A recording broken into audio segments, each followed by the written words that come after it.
അതിനുള്ള നിരീക്ഷകരുടെ റിപ്പോർട്ട് ഡൽഹിയിലുണ്ട്. ആ ഡൽഹിയിലെ റിപ്പോർട്ടിൻ്റെ ശേഷമായിരിക്കും ഒരു ഫൈനൽ തീരുമാനം വരിക. ഒരു പാർട്ടി എന്നുള്ള നിലയിൽ, ഒരു മുന്നണി എന്നുള്ള നിലയിലും ആ പ്രോസസ്സ് പൂർണ്ണമായി നിറവേറ്റിയാണ് നമ്മൾ നിൽക്കുന്നത്. അതിൽ സത്യം പറഞ്ഞാൽ ഡിലേയുടെ പ്രശ്നമില്ല. കേരളത്തിൽ ഓരോ കാലഘട്ടത്തിലും വന്നിട്ടുള്ള തെരഞ്ഞെടുപ്പ് കഴിഞ്ഞതിന് ശേഷം ഗവൺമെൻറ് രൂപീകരണത്തിൽ എത്ര ഗ്യാപ്പ് വന്നിട്ടുണ്ട്? അസാധാരണമായ ഒരു വ്യത്യാസവും ഇവിടെ വന്നിട്ടില്ല. ഇവിടെ വന്നിട്ടുള്ളതും ആ സാധാരണഗതിയിലുള്ള കാര്യം മാത്രമാണ്. പിന്നെ തീരുമാനം, ഞങ്ങളൊരു ദേശീയ പാർട്ടിയാണ്, ദേശീയ നേതൃത്വമാണ് ഞങ്ങളുടെ ആ ഫൈനൽ വാക്ക് പറയേണ്ടത്. ആ ഫൈനൽ വാക്ക് പറയുന്നതിന് വേണ്ടി ചിലപ്പോൾ ഒരു ദിവസം താമസിച്ചാൽ അത് താമസമേയല്ല. അത് ഞങ്ങളുടെ ജനാധിപത്യ ബോധത്തിൻ്റെ ഏറ്റവും പ്രധാനപ്പെട്ട ഉദാഹരണമായിട്ട് മാത്രം എടുത്താൽ അത് തീരുമാനം എടുക്കുന്നത് ഞാനല്ലല്ലോ. ഞാനതിനകത്ത് ഒരു ഒരു ഒരു ഒരു വ്യക്തി എന്നുള്ള നിലയിലല്ലേ ഉള്ളൂ. തീരുമാനമെടുക്കേണ്ടത് നേതൃത്വമാണ്. ഏത് കാലത്തും ഇന്ത്യൻ നാഷണൽ കോൺഗ്രസിൻ്റെ നേതൃത്വം മാതൃകാപരമായ തീരുമാനമേ എടുത്തിട്ടുള്ളൂ എന്ന് പൂർണ്ണമായി വിശ്വസിക്കുന്ന ഒരാളാണ് ഞാൻ.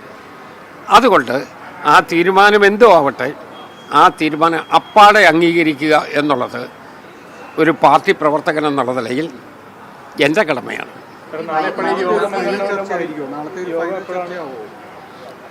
യോഗ അത് അറിയിച്ചിട്ടുണ്ട്, അതൊക്കെ അറിയിച്ചിട്ടുണ്ട് നിശ്ചയമായിട്ടും. കാരണം നമുക്ക് പറയാനുള്ളത് പറഞ്ഞു കഴിഞ്ഞാൽ തീരുമാനം എടുക്കേണ്ടതാരാണ്? ലീഡർഷിപ്പാണ്. ആ തീരുമാനത്തിൽ ഞാൻ നിബന്ധനകൾ വെക്കുകയോ അല്ലെങ്കിൽ അതിന് പ്രത്യേകമായ രൂപത്തിലുള്ള വ്യാഖ്യാനം കൊടുക്കുകയോ ചെയ്യുന്നത് ശരിയല്ല. നമ്മുടെ ഡിസിപ്ലിൻഡായിട്ടുള്ള ഒരു പാർട്ടി പ്രവർത്തകൻ എന്നുള്ള നിലയിൽ നമ്മൾ അതെല്ലാം പൂർണ്ണമായി അംഗീകരിച്ച് പോവുക എന്നുള്ളത് തന്നെയാണ് യഥാർത്ഥത്തിലുള്ള ഉത്തരവാദിത്വം. പ്രധാനമന്ത്രി അടക്കമുള്ളവരെല്ലാം വിമർശനവുമായിട്ട് രംഗത്ത് വരുന്നുണ്ട്. പ്രധാനമന്ത്രി അടക്കമുള്ളവരെല്ലാം തന്നെ വിമർശനവുമായി രംഗത്ത് വരുന്നുണ്ട്. ഇത്രയും ദിവസമായിട്ട് തന്നെ അദ്ദേഹം ഞങ്ങളെ വിമർശിക്കാത്ത ഏതെങ്കിലും ഒരു കാര്യമുണ്ടോ? ഇന്ത്യ പ്രധാനമന്ത്രിയാണ്, ഞങ്ങൾക്ക് ബഹുമാനമൊക്കെ ഉണ്ട്, നല്ല ബഹുമാനമുണ്ട്. പക്ഷേ അദ്ദേഹം ഞങ്ങളെ എല്ലാ കാര്യത്തിലും വിമർശിക്കുകയാണ്. ഇവിടെ കേരളത്തിൽ വന്ന് നമുക്കെതിരായിട്ട് വോട്ട് പിടിച്ചില്ലേ? കേരളീയ ജനത നല്ല ക്ഷതം കൊടുത്തില്ലേ? അതുപോലെ തന്നെ കേരളത്തിൽ അദ്ദേഹം വ്യാപകമായി പ്രസംഗിച്ചില്ലേ? ആ പ്രസംഗം വേണ്ട വിധത്തിൽ കേരളത്തിൽ ശ്രദ്ധിക്കപ്പെട്ടില്ലല്ലോ. പ്രധാനമന്ത്രി എന്നുള്ള നിലയിൽ അദ്ദേഹത്തെ ശ്രദ്ധിച്ചിട്ടുണ്ടാവും.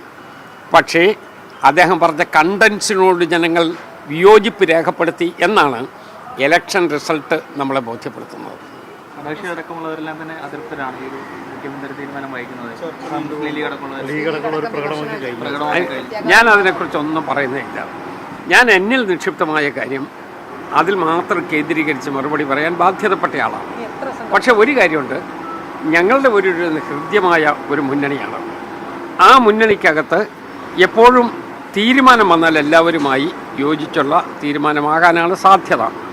പക്ഷേ ഞാൻ കടന്നു കയറിയൊരു അഭിപ്രായം പറയുന്നത് ശരിയല്ല. ഇത്രയും കാലം കേരളത്തിലെ ഐക്യജനാധിപത്യ മുന്നണി എത്രയോ പതിറ്റാണ്ടുകളായി നിൽക്കുന്ന ഒരു സംവിധാനമാണ്.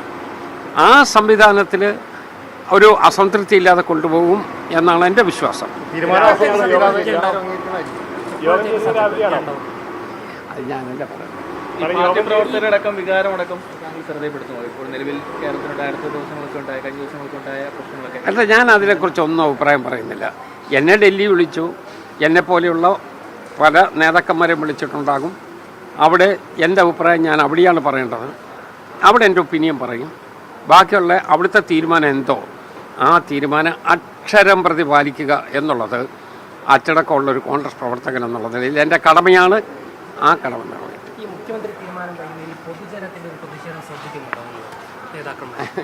സമൂഹ മാധ്യമങ്ങളടക്കം വലിയ വിമർശനം ഉയരുന്നുണ്ട്. പത്രം വായിക്കുന്ന ആളുകളാവും, ഇതൊക്കെ ശ്രദ്ധിക്കുന്നുണ്ടാവുമല്ലോ. അല്ല, അതൊന്നും ഞാൻ പറഞ്ഞ കാര്യമില്ല.